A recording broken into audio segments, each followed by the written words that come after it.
Hey guys, welcome to the channel. This is K-dre, and I'm back with another video. Now today's video I want to talk about Nintendo and the new Nintendo Switch 2. Now I know a lot of people, we've been waiting for the Nintendo Switch 2. We've been anticipating it. There's been a lot of gossip, rumors, and there's been a lot of official news going on as late, and I've kind of just been soaking it all in, just taking it in as it comes, and I'm not really impressed, to say the least. I know that the Nintendo Switch 2 is supposed to have upscaling, 4K graphics, and all that good stuff, and that's finally good. And Nintendo's, finally, I guess, competing in a sense with modern consoles.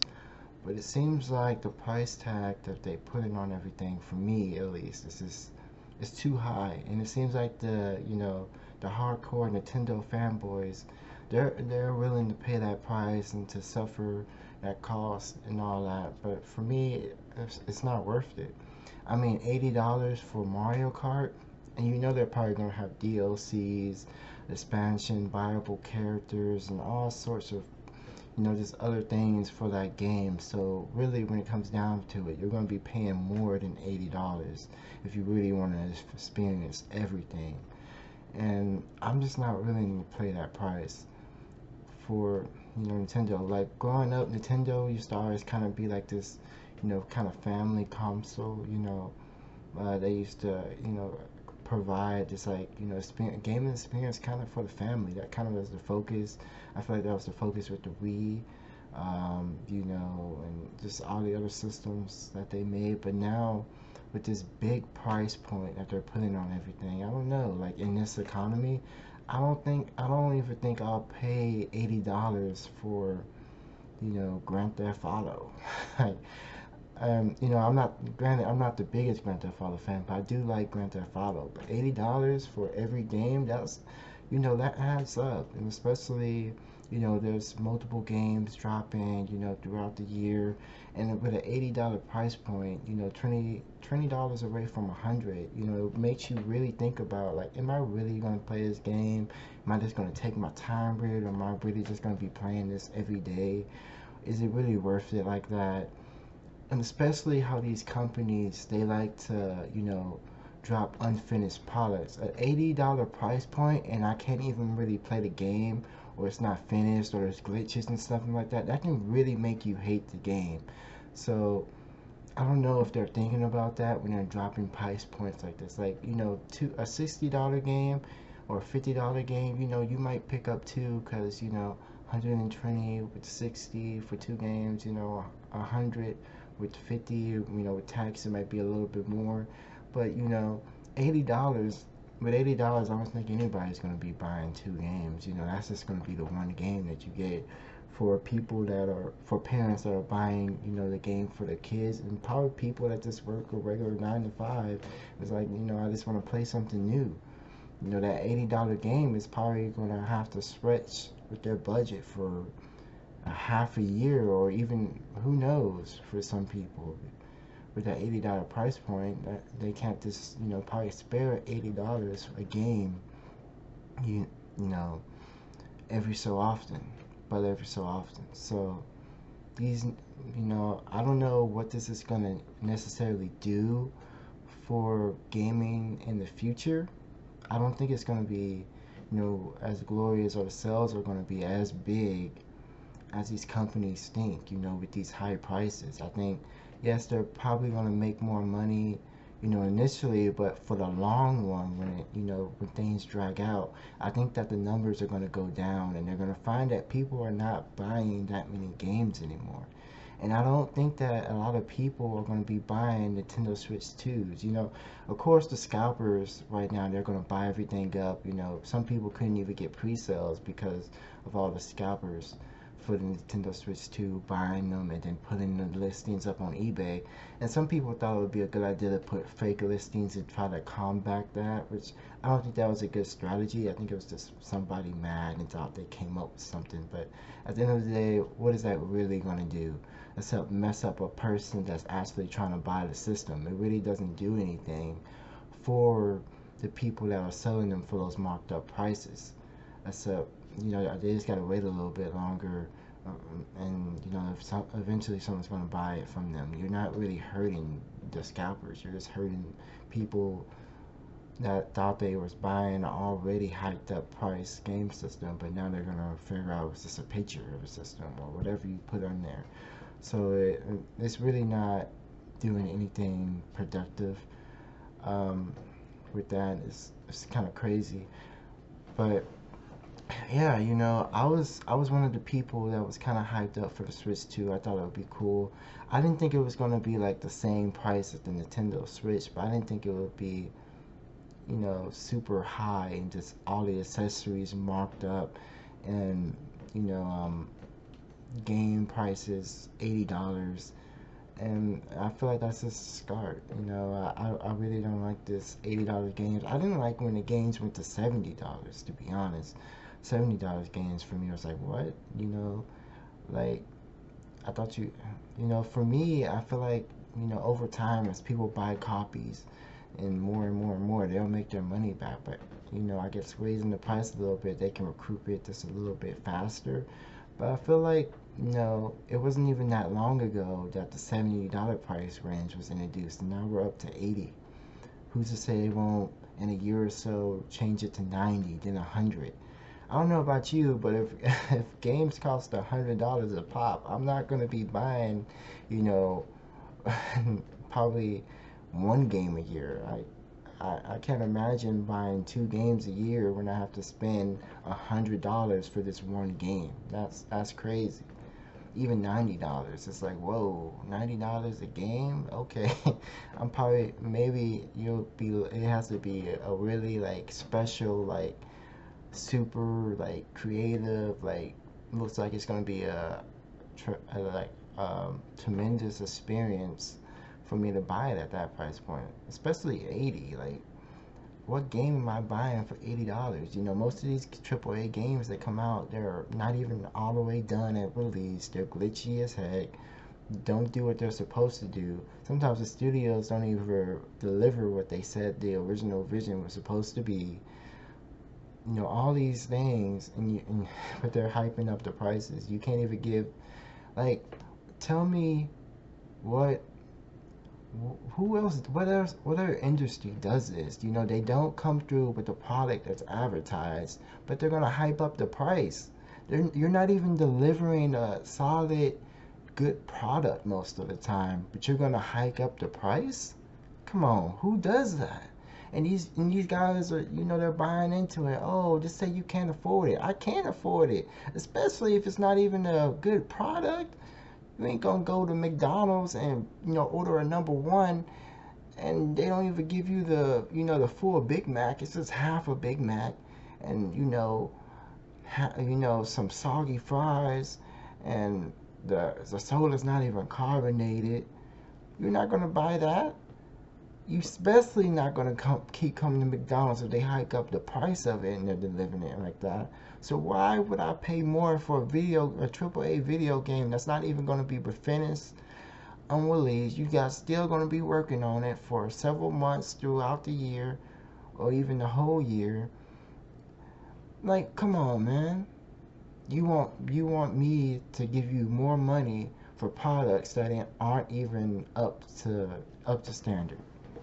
It makes no sense. Why would I do that? Why? So I think that either these companies are going to get a hard reality check and prices might go back down, or, you know, I think products eventually it's going to sit, because no, you know, people are just going to get frustrated. Nobody's going to pay these $80, $70, maybe $90, $100 price points for games that aren't even delivering what they're supposed to deliver. Who's gonna do that? I sure not. You're not gonna give me the new Cyberpunk and it's not even finished. It's glitchy as hell. You falling through the map, stories, you know, narration's not even good. The freaking, I don't know. This, it's ridiculous. So, you know, and these other companies are raising prices of things. Microsoft is raising, you know, prices for their controllers, their consoles, their games. You know, Sony's gonna follow suit. you know, uh, for me, it seems like the best, thing to have right now is a PC. Like, you know, some these consoles used to be like the cheaper option to PC, but with all these price hacks and stuff, you might as well build you a PC and you can do whatever you want with it, specify whatever you want, and it's yours. These consoles, they're supposed to be a kind of a cheaper, option. But if they're marking these things up, I got my PC. I think it was like a couple like 700, all of it, built together. It's not the highest spec PC. It's 1080p. I can play games, pretty good at 1080p, and it's a pretty good PC. It's probably as powerful, somewhere close to the Series X, something like that. Um, you know, but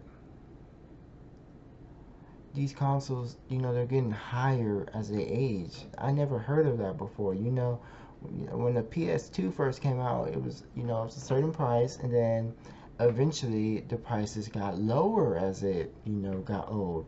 It got lower. They started doing bundles with it, all kind of other stuff, to make people want to entice them to buy it. But now it's getting more expensive, and they're not even adding anything to it. No games with it, not an extra controller, nothing. Just the base model of it getting more expensive, and they're trying to use inflation and all this, the economy and all this. I'm not buying into that, to be honest. I'm really not. Um, it's, I think they're just trying to squeeze, more money out of the gamers, and when things to start getting just unrealistically high like this, it's just gonna stop people from buying games. Nobody's gonna want to buy games anymore, and they're just gonna find another hobby. Gaming's not a necessity. It's a luxury. People don't need to play games. People play games because they're fun, you can relax, but we don't need to have the newest system. We don't need to have, these new games and all this. I'm fine playing with the stuff I have. If I have to spend 80, 90, 70, $100 for a new game, then plus high $1,000, close to $1,000 PC prices for a new console, I'm just gonna play the stuff I already have. All the stuff I already have is fine. I don't need really anything else. Anything else is just, a luxury. If it's a good price, I could get this. Why not? Oh, I could buy this new game. But when it comes to like, I have to choose, I don't know, something else, or I can get this new game. I'm gonna do this. Make sure I'm good with the other thing. And of course, people in the comments say, of course, don't sacrifice your bills or whatever for a game. But yeah, man, I just think the gaming industry is going into, I guess, a new era. It's gonna be some changes, and I think some of these companies are gonna get a wake up call. Just I don't know what they think, the economy is right now. You know, it's not like, scalpers are going to buy multiple games, software, gaming, the actual games, and, scalp those. Like, they only get that for the consoles. So it's like you probably want to make the software affordable for people to play. Keep that at least at a low price. Something that is proven that people will buy it at those prices. If you keep raising the prices of those, who's gonna buy that? Like some people are saying that they think GTA 6 might be $100. I'm like, $100 for GTA 6? I mean, I know people have been waiting for it for a long time, me included, even though, I'm not the biggest GTA fan, but I do like GTA. But $100 for GTA? Come on. You know that might have some expansions or DLC eventually, or just different kind of stuff. And I know a lot of people are die-hard GTA fans, but $100 for GTA 6, really? That's what we're doing. Like I know I seen how it looks. I seen the trailers. It looks fantastic, but is it really worth $100, $80, 70? I don't know. I don't know. I don't think so. I really don't. Maybe maybe 70, 60. It might be worth. It's probably worth that. But 80, 90, 100. Is it really though? Is it really? Especially when you know they're gonna down the road add more to it later, that they probably already have planned. They're just holding it back. You know, expansions. Different other stuff. And that's not even on. It's probably gonna have an online, just like GTA 5. So imagine the money they're gonna be making from the online alone. They're already making a whole bunch of money from GTA 5 online with all the transactions and all the stuff that they're doing there. So GTA 6 online is probably gonna go crazy. They probably analyzed everything, planned new stuff to add to it in the future, seeing what worked for GTA 5 online and seeing what works, what doesn't work. GTA 6 online is going to go crazy and they're going to just make a whole bunch of money through those transactions, microtransactions, and all the skins and cars people purchases and currency that they have for the online game and all this other stuff. So it's like $100 for the game when on the online side you're going to be making a whole bunch of money on the future. It's kind of crazy to me. I mean, these are companies. I know this. They're not our friends. They're companies. But at the same time, who's thinking about the consumer? Like, it's like these companies don't think about the consumer anymore.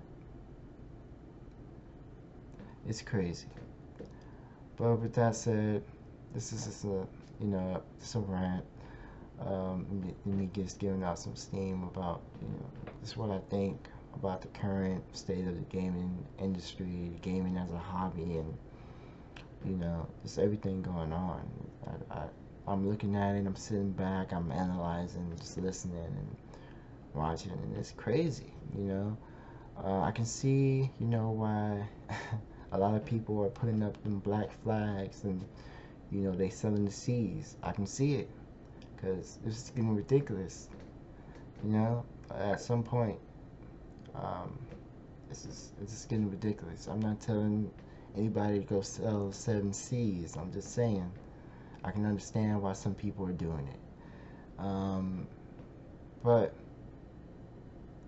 with always, guys, it's K-dre Almighty, and no matter who you are or where you're from, that's the mind that's in you, and I'm out.